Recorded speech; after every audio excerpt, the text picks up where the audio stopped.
Welcome into another edition of the Leadership Library, hosted by CEO and author Rocky Romanella.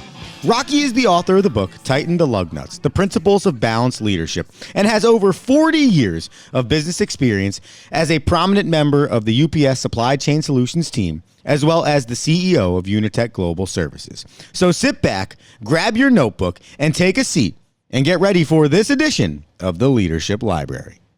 Welcome to the Leadership Library. I'm your host, Rocky Romanella. Thanks for all of your feedback on our previous podcast. Had some great responses. I've got to tell you that what really touches me the most is some of the responses and some of the questions I get from podcasts from season 1, season 2, season 3. As you know, we're in season 8. So I appreciate that. To me, it feels like you're enjoying the podcast. You see value in it.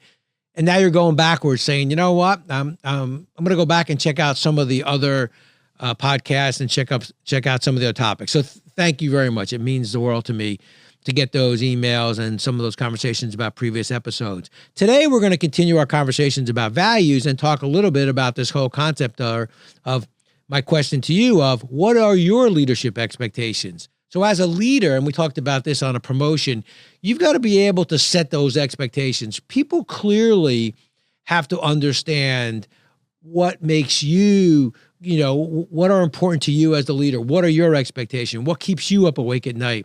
What are, who is Rocky Romanella? What does he stand for? What are the things that he won't compromise? A simple question to ask yourself is if if a friend of yours got a job inside our organization and now they were going to work for somebody, the first question they would ask is, what's that person like? When someone gets on Andrew's team at Centenary College, I'm sure they say, hey, what's Coach Roma like? What are the make or breaks? Like, what are the things that he won't tolerate? You can't be late, or you got to hustle. You're going to be respectful to each other. But there's a set of 2 or 3 things that are his core beliefs as a coach, for example, you as a leader, that they would rattle off. Yeah, if you're going to work for him, this is what it's going to be like. You better make sure this, and this. Well, that's your leadership expectations.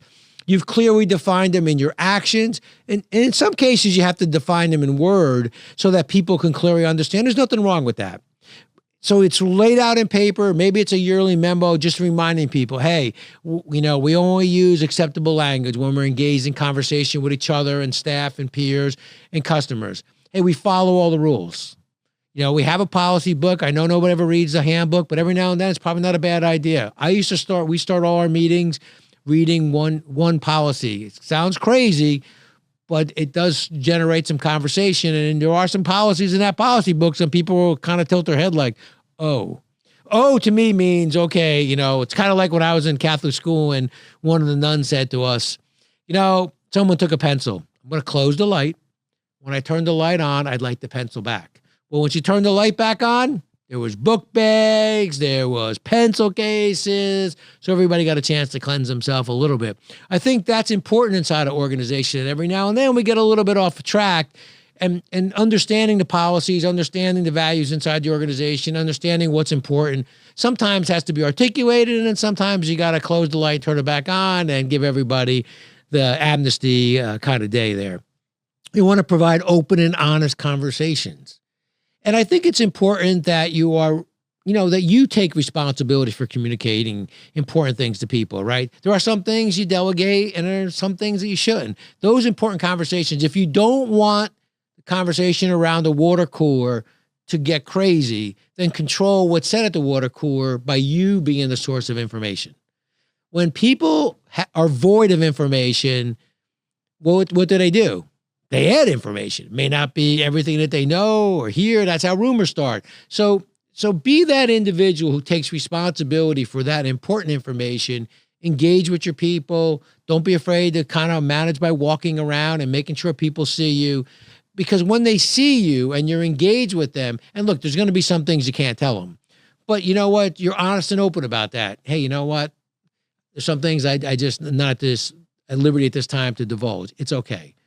But you have to manage the conversation, and you have to be responsible for communicating important information and providing the necessary accountability and oversight. So that's why I think you need to have your set of leadership expectations well-defined, articulated, probably both in paper, but importantly, in action, deed, and word.